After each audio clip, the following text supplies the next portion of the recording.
So here's a story that backs up basically everything we've been saying on Secular Talk over the past year about the Democrats. Democrats losing support of millennials. Wow, would you look at that?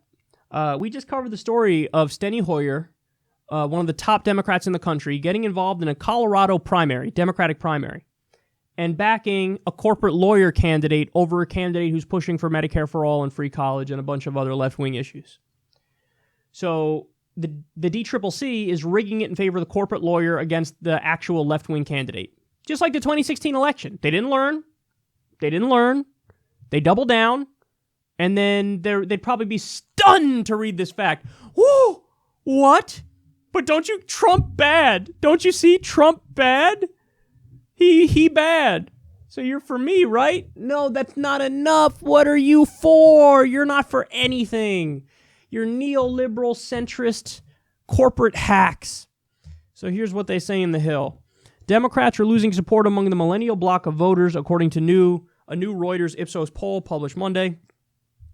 The survey found that 46% of respondents said they would vote for the Democratic candidate over the Republican in their congressional district.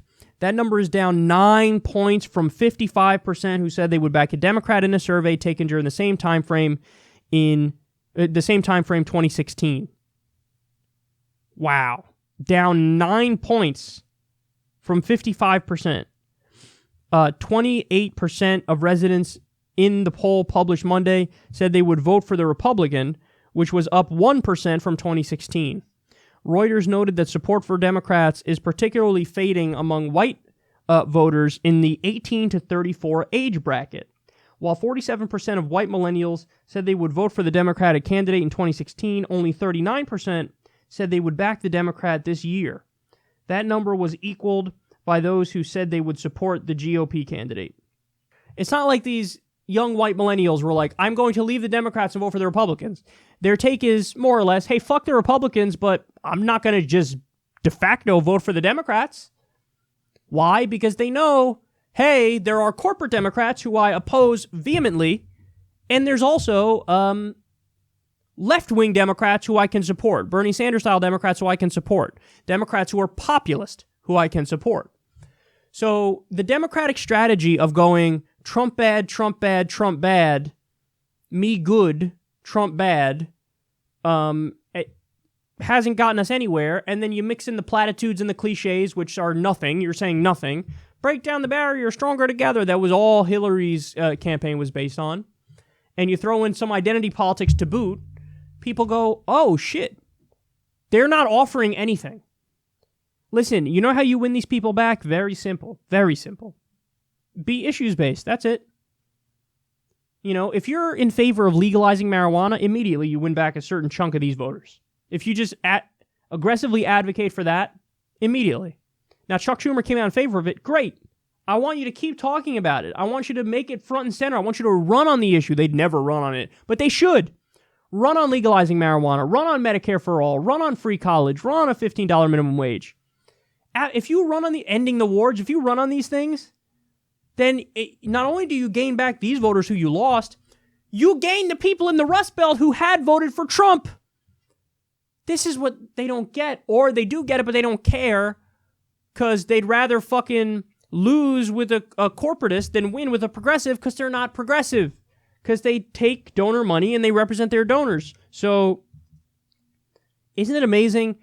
If you were to ask, people who watch MSNBC all day and say, hey, what do you think's happening right now in terms of the parties? They would say, I bet you people are flocking to the Democratic Party. That's not true. It's not true. Now, there still could be a Trump backlash in the next election, but like I said, it'd be an accident. It'd just be the normal pendulum of politics, and then when the Democrats get elected and they control everything, nothing's going to get done. Because they don't believe in anything, they didn't campaign on anything. They campaigned on Trump bad. So then when you say, hey, why aren't you pushing for Medicare for all? They're going to go, we never told you we were going to do Medicare for all. We're going to sit on our fucking ass all day and keep doing corporate tax cuts. So if you were to ask people who are those partisan loyalists, they'd be stunned. Like, oh, what? Really? You're not all just de facto for Democrats now? So it's a goddamn shame, because if you had a Democratic Party that believed in something and was unapologetic in pushing for those things, this would be a wave the likes of which we've never seen before. A Democratic wave that's just absolutely mind-boggling and, frankly, stunning. But they're not fighting for the right things, which means there might be a wave, but it would just be an accidental wave and nothing would really happen policy-wise. Or it could be mixed results. That's also very possible. That even in the era of Trump, it's mixed results because the Democrats can't shut up with Stormy Daniels and fucking Russia and stupid arguments like the high turnover in his administration. So here we are. When you're a party that stands for nothing, you bleed support even in the age of your opponent being a comic book villain.